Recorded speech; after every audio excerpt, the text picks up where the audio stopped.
Hello everyone, আসসালামু আলাইকুম। আজকে আবার চলে আসলাম নতুন একটি রেসিপি নিয়ে। মাছের ডিম দিয়ে কীভাবে করলা ভাজি করতে হয় সেই রেসিপিটি তোমাদের দেখাবো। চলো তাহলে ভিডিওটি শুরু করা যাক। ভিডিওটি ভালো লাগলে অবশ্যই লাইক কমেন্ট করে দিও। প্রথমে আমি কিছু কাঁকরোল নিয়েছি। এবার একটা কাঁকরোল নিয়ে এর এপাশ ওপাশের কিছু বাড়তি অংশ আমি কেটে ফেলে দিয়ে মাঝখান থেকে এভাবে ফালি করে নিব। এবারে ছুরির সাহায্যে কাঁকরোলের যে দানা থাকে সেগুলোকে আমি ফেলে দিয়ে কাঁকরোলগুলোকে কুচি কুচি করে কেটে নিব। এই তো দেখতেই পাচ্ছেন, এভাবে কুচি কুচি করে কেটে নেবেন। এবারে কাঁকরোলের মধ্যে আমি কিছুটা লবণ দিয়ে দিচ্ছি। লবণ দিয়ে হাত দিয়ে ভালো করে কষলিয়ে মাখিয়ে রাখবো 20 মিনিটের মতো। ফিরে এলাম 20 মিনিট পর। এবারে কাঁকরোলের মধ্যে আমি কিছুটা পানি দিয়ে ভালো করে হাত দিয়ে কষলিয়ে ধুয়ে নিব।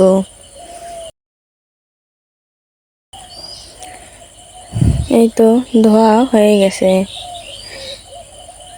এবার আমি চুলাটা অন করে প্যানে দিয়ে দিব কিছুটা সয়াবিন তেল। এর মধ্যে দিয়ে দিব 2টি পেঁয়াজ কুচি আর 3-4টা মরিচ কুচি। এগুলোকে এবার আমি হালকা ব্রাউন কালার করে ভেজে নেব। এই তো ভাজা হয়ে গেছে। এবার এর মধ্যে দিয়ে দিব 1 চামচ আদা রসুন বাটা, 1/2 চামচ জিরা গুঁড়ো, 1/2 চামচ ধনিয়া গুঁড়ো, 1 চামচ হলুদ গুঁড়ো আর 1/2 চামচ শুকনো মরিচের গুঁড়ো। সবগুলো শুকনোকে এবারে আমি ভালো করে নেড়ে চেড়ে কিছুক্ষণের জন্য ভেজে নেব।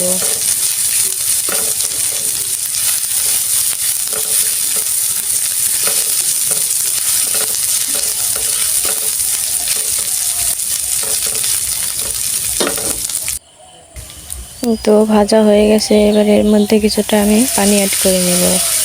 পানি দিয়ে ভালো করে মশলাটাকে আমি কষিয়ে নেব।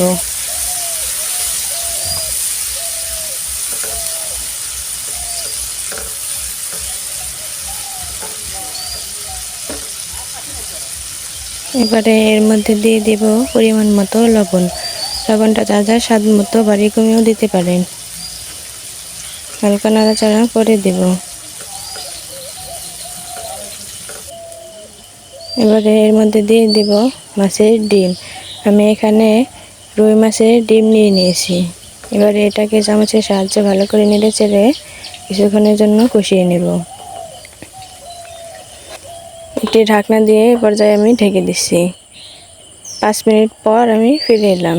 এই তো এবারে আমি চামচের সাহায্যে ভালো করে নেড়ে চেড়ে ডিমগুলিকে ভেঙে দিব। আপনারাও এভাবে করে নেবেন। এবারে এর মধ্যে দিয়ে দিব আমি কেটে রাখা করলা। হালকা নাড়াচাড়া করে দিয়ে এটাকে আমি ঢেকে দিব 5 মিনিটের মতো। চুলার আঁচটা মিডিয়াম হিটে রেখে জাল করে নেব। ফিরে এলাম 5 মিনিট পর। আবার আমি নাড়াচাড়া করে দিচ্ছি। এবারে এর মধ্যে দিয়ে দেব 2টি আলু কুচি।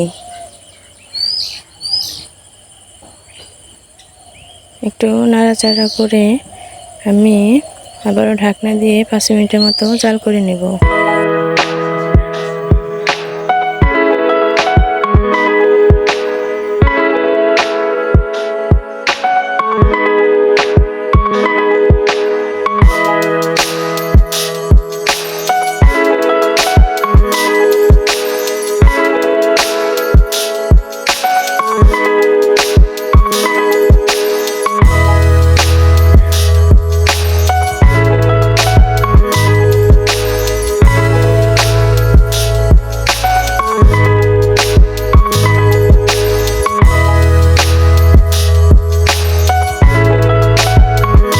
কাঁকরোলটা যেহেতু শক্ত টাইপের হয় তাই এটা ভাজি করতে অনেকটা সময় লাগে। আমার এই রেসিপিটি করতে প্রায় আধা ঘন্টার মতো সময় লেগেছে। এই তো দেখতেই পাচ্ছেন কত সুন্দর হয়েছে আমার মাছের ডিম দিয়ে কাঁকরোল ভাজির রেসিপিটি। ভালো লাগলে অবশ্যই লাইক কমেন্ট করে দিবেন, সাথে করে সাবস্ক্রাইবও করে দিন। Thanks for watching my video.